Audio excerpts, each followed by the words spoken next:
What is up, team? Welcome back to the Red Storm Rapid Reaction Podcast. St. John just picked up a big road win against the Xavier Musketeers, a game in which they pretty much led from start to finish, 86 to 73. Always tough to get a road win at the Cintas Center. The last time we did that, D'Angelo Harrison was leading the crew.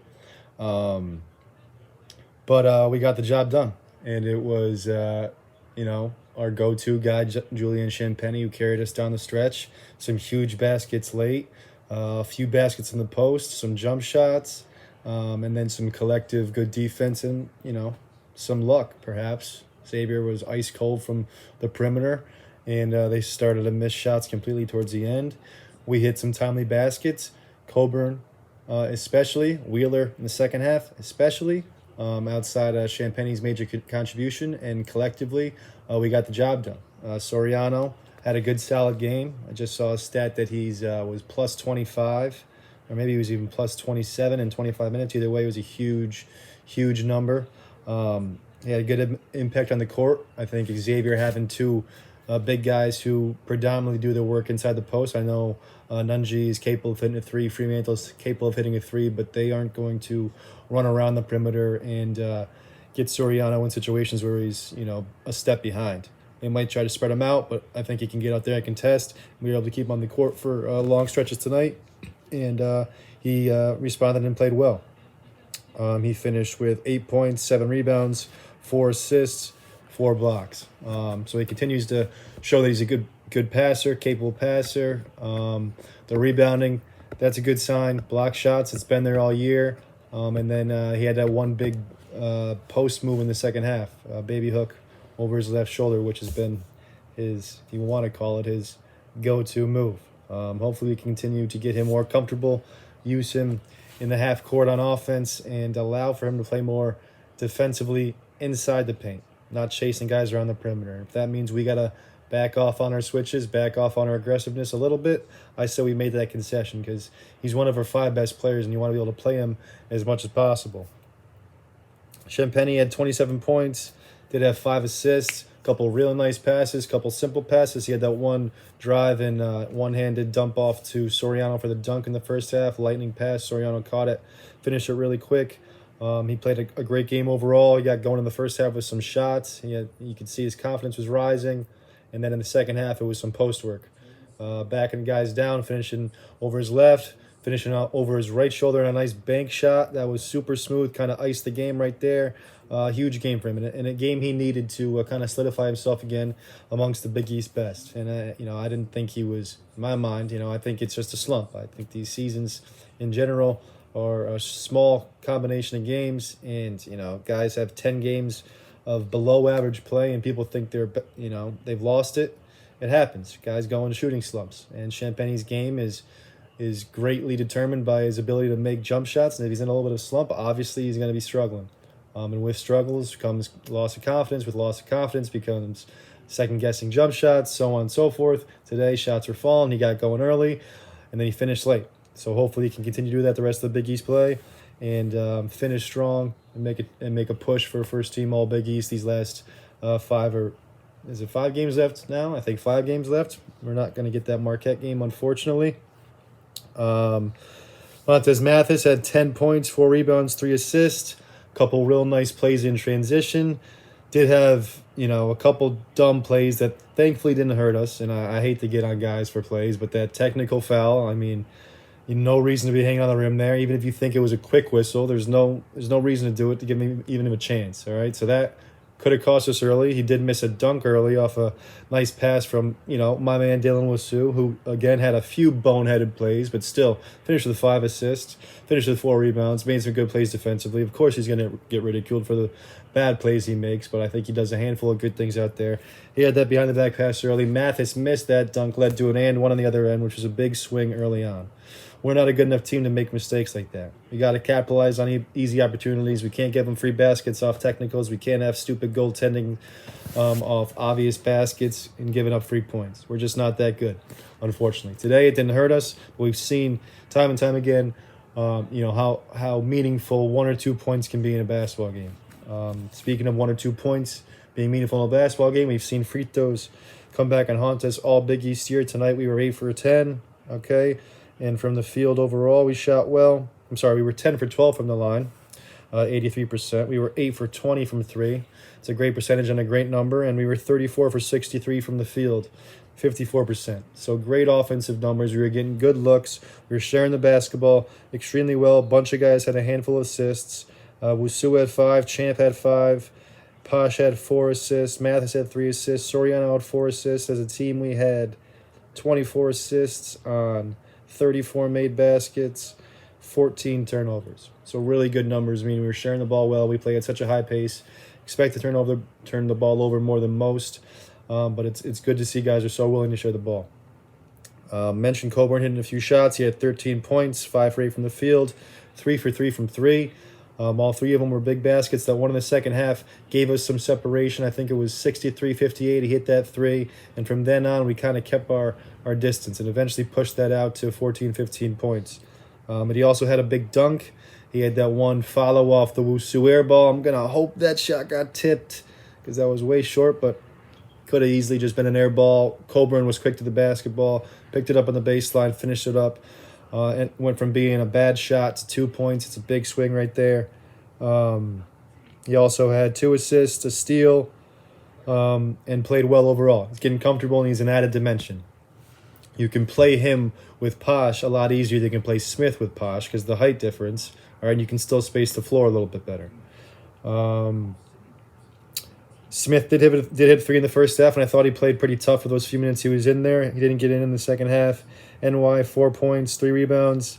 Stanley doesn't show up in the box score.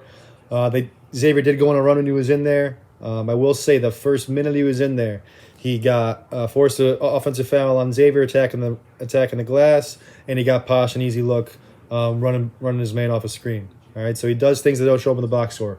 Numbers are not productive. He's not putting up anything that looks like a significant contribution in the numbers sense, but I like the way he plays. I like what he does. He moves in the right spots. He gets to the right places. He hustles. He box out.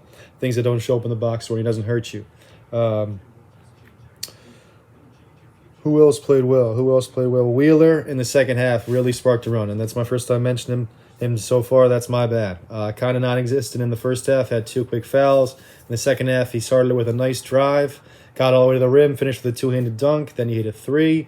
I can't remember the last basket he had, but he also had some big rebounds late, playing tough, got us some 50-50 balls, and again, was just a big, big piece.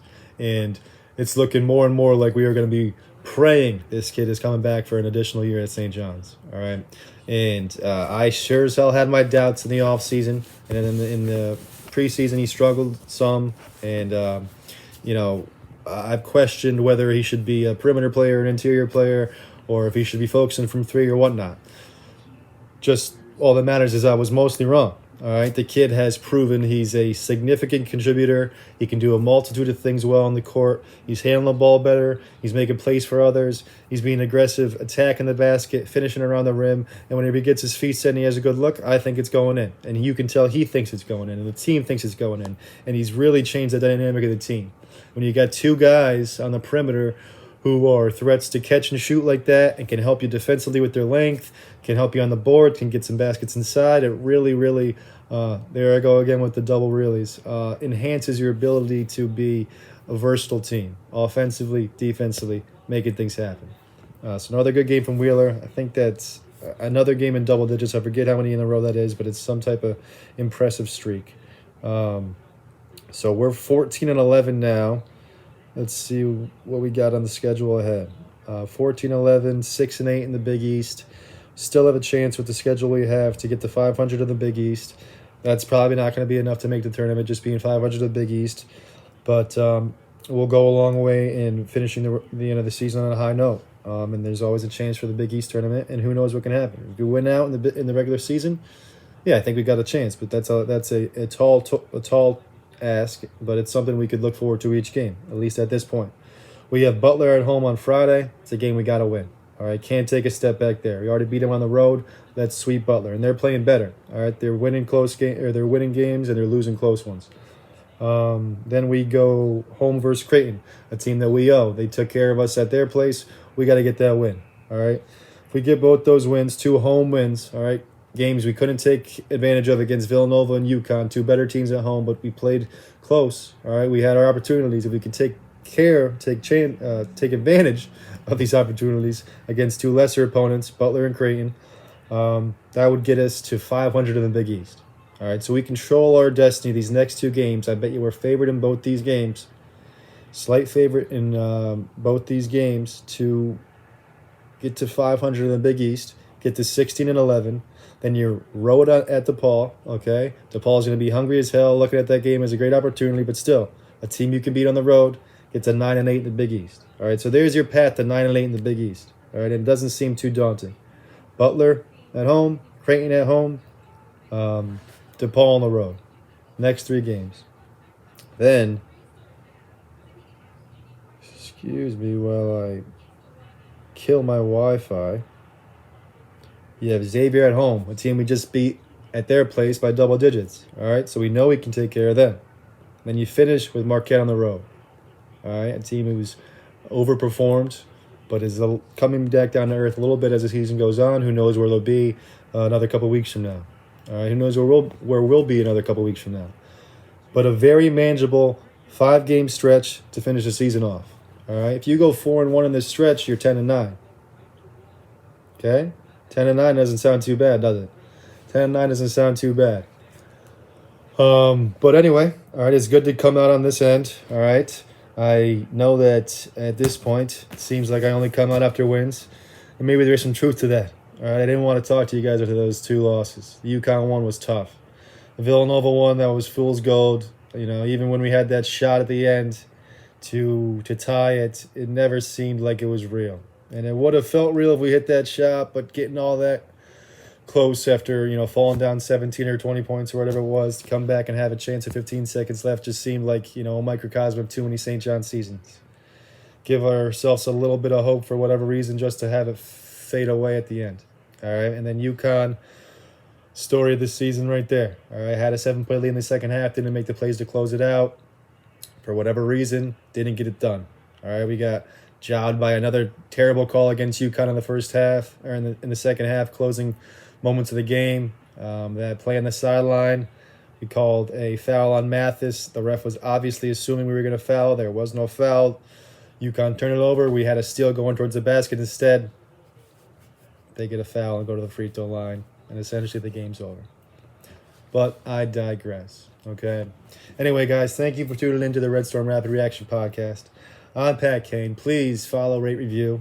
Find me on YouTube or Apple Podcasts or Spotify. Agree, disagree, whatever the case may be, let's talk about it. And until next time, this has been Felipe Lopez. I am Pat Kane. Peace.